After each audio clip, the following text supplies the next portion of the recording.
Assalamualaikum warahmatullahi wabarakatuh.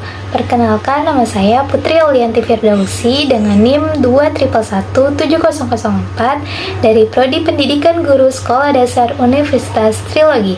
Video kali ini merupakan sebagai ujian akhir semester mata kuliah Bimbingan dan Konseling dengan dosen pengampu Ibu Febrianti Yuli Satriani, SPDI MPD. Pada kesempatan kali ini, saya akan menjelaskan berbagai masalah yang terdapat dari siswa sekolah dasar. Nah, dalam meningkatkan motivasi siswa sekolah dasar ini, perlunya peningkatan mutu pendidikan yang tercapai apabila proses belajar mengajar di kelas dapat dilaksanakan dengan efektif dan berguna tanpa adanya suatu gangguan. Maka dari itu, sebagai seorang guru sudah seharusnya mampu untuk meningkatkan perannya sebagai guru dan juga kompetensi yang guru miliki. Sebagai seorang guru juga yang kompeten, maka akan lebih mampu untuk mencapai suatu lingkungan belajar yang efektif dan menyenangkan. Dalam mampu untuk mengelola kelasnya agar hasil belajar peserta didik akan lebih optimal, karena pengelolaan kelas yang efektif merupakan suatu syarat agar dapat terjadinya suatu proses pembelajaran yang efektif dan menyenangkan. Selanjutnya, di sini ada permasalahan yang terdapat dalam anak siswa sekolah dasar. Nah, kesulitan ini tidak pernah lepas dan hilang. Selalu sebagai seorang guru sudah seharusnya untuk dituntut mengerti bagaimana seharusnya pembelajaran itu disampaikan. Nah, ketika mengajar, guru harus mampu menguasai bahan pengajarannya. Kesulitan ini dirasakan oleh guru terhadap siswanya. Nah, menurut Mulyadi 2010 mengatakan, kesulitan belajar itu merupakan suatu kondisi yang mana terjadi ketika pembelajaran itu berlangsung. Hal tersebut ditandai dengan adanya hambatan yang dirasakan oleh siswa untuk mencapai hasil belajar yang diinginkan. Selanjutnya yaitu faktor penyebab dari adanya malas belajar. Banyak faktor yang mempengaruhi seseorang dalam hal malas belajar. Namun, secara garis besar utamanya ada dua faktor. Yang pertama dari faktor eksternal dan faktor internal. Nah, dari faktor internal ini, turunnya semangat dan motivasi anak dalam belajar sebenarnya disebabkan oleh faktor yang muncul dari dalam diri anak tersebut. Penyebab anak malas belajar ini merupakan hal yang terjadi bagi masa anak-anak sekolah dasar. Nah, apa saja sih penyebabnya? Yang pertama yaitu kurangnya rasa percaya diri. Anak memiliki rasa percaya diri yang berbeda-beda. Ada yang begitu percaya diri, ada juga yang setengah percaya diri.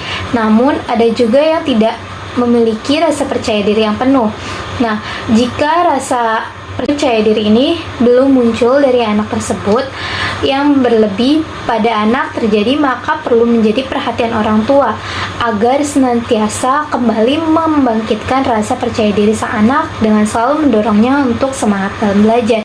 Yang kedua yaitu pelajaran tertentu bukan minatnya. Nah, di Indonesia dengan mengikuti kurikulum banyak sekali pelajaran yang harus dihadapi oleh sang anak. Namun dari semua mata pelajaran tentu ada sebagian anak yang tidak menyukai pelajaran tertentu. Tidak minatnya terhadap pelajaran tersebut menyebabkan belajar anak menjadi menurun. Maka sebagai orang tua kita perlu mencari pola bagaimana agar anak ini tetap mengikuti pelajaran itu dengan baik meski tidak menyukainya. Yang ketiga itu sekolah yang kurang mendukung. Nah, dalam pemilihan pendidikan anak, terkadang sebagai orang tua kita melihat diri dari sisi sang anak, apakah ia menyukai tempat di mana ia belajar atau tidak. Nah, pilihan dan keinginan orang tua memasukkan anaknya ke sekolah tentu erat kaitannya dengan apa yang kita inginkan terhadap sang anak untuk masa depannya. Menjadi anak yang kita harapkan. Nah, mengabaikan kenyamanan dalam pendidikan bukan pilihannya, tetapi kemauan orang tua saja menyebabkan anak tidak semangat dalam hal belajar.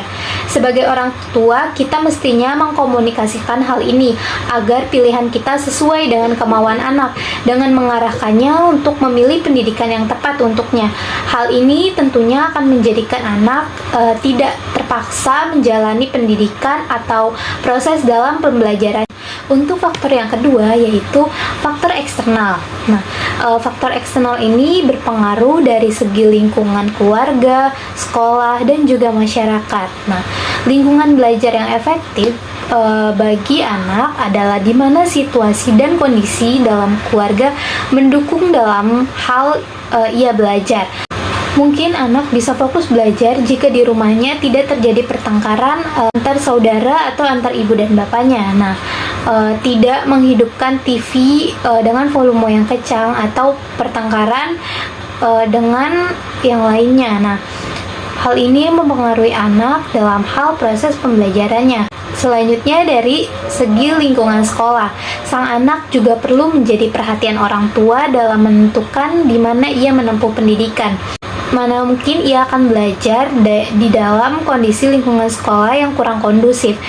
Yang ia jalani berada di tengah pabrik atau pusat keramaian, itu akan mengganggunya dalam hal proses pembelajaran. Nah, yang ketiga yaitu lingkungan masyarakat. Lingkungan masyarakat yang positif, yang aman dan nyaman akan membuat situasi anak semangat dalam hal belajar.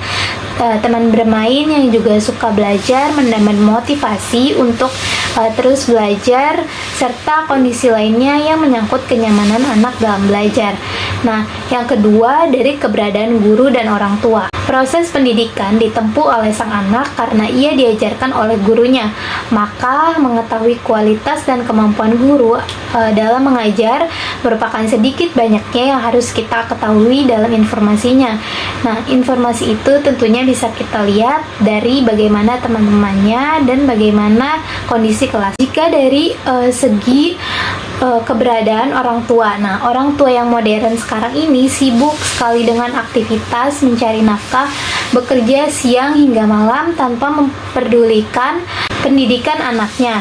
Nah, terkadang pendidikan anak ini terabaikan oleh orang tuanya, maka perlu kita sebagai orang tua harus memperhatikan pola belajar sang anak agar dia tetap semangat dalam hal belajarnya. Ada faktor yang menyebabkan terjadinya siswa sekolah dasar malas dalam belajar. Nah, banyak faktor yang mempengaruhi seseorang siswa menjadi malas sangat belajar.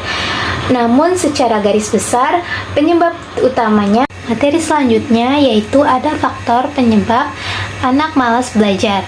Nah, faktor yang pertama itu rasa bosan atau gaya belajar yang salah. Penyebab pertama anak menjadi malas belajar adalah karena gaya belajar yang diterapkan oleh orang tua atau guru tidak sesuai dengan anaknya. Tiap anak adalah unik atau berbeda-beda, maka cara belajar atau gaya belajarnya juga pasti berbeda. Beberapa anak mungkin saja membutuhkan alat bantu visual agar lebih memahami materi pelajarannya, dan beberapa harus mendengarkan agar ilmu pengetahuan lebih mudah masuk. Jika hal ini sulit dibangun di kelas, maka orang tua perlu memodifikasi cara belajar anak di lingkungan rumah. Yang kedua yaitu penyebab anak menjadi malas belajar terkait dengan lingkungan yang kurang kondusif. Lingkungan sekitar memegang peran yang besar dan sangat penting bagi tumbuh kembang anak. Lingkungan dalam hal ini bisa dimaknai sebagai lingkungan sekolah, rumah, maupun lingkungan sosial anak. Nah, tentu saja untuk mengatasinya diperlukan kepekaan orang tua atau lebih dewasa agar anak mendapatkan lingkungan yang nyaman baginya untuk menimba ilmu. Sebagai contoh, sekolah diharapkan mampu menciptakan iklim pembelajaran yang sehat dan jauh dari tindakan bully. Lalu orang tua juga di rumah dapat bersikap harmonis dan memberikan teladan bagi anaknya sehingga motivasi belajar anak akan semakin bertumbuh. Selanjutnya yaitu kurangnya mendapat perhatian dari orang tua. Nah, terlalu memanjakan anak sama buruknya dengan terlalu mengabaikannya. Tanpa disadari, orang tua yang sibuk bekerja tidak memiliki banyak waktu untuk membantu anaknya belajar, hingga motivasi belajarnya yang kian menurun, maka itu akan menjadi faktor penyebab utama anak malas belajar. Nah, masalah perhatian dari orang tua tidak boleh dianggap sebagai perkara yang sepele, sebab Kasih sayang orang tua adalah sumber motivasi bagi anaknya untuk melakukan banyak hal dalam proses pembelajaran. Jika saat ini orang tua sering mengabaikan anaknya, maka ubahlah kebiasaan buruk itu dengan mulai mendampingi anaknya dalam hal proses belajar. Tadi pemaparan penjelasan dari saya, kurang lebihnya mohon maaf. Wassalamualaikum warahmatullahi wabarakatuh.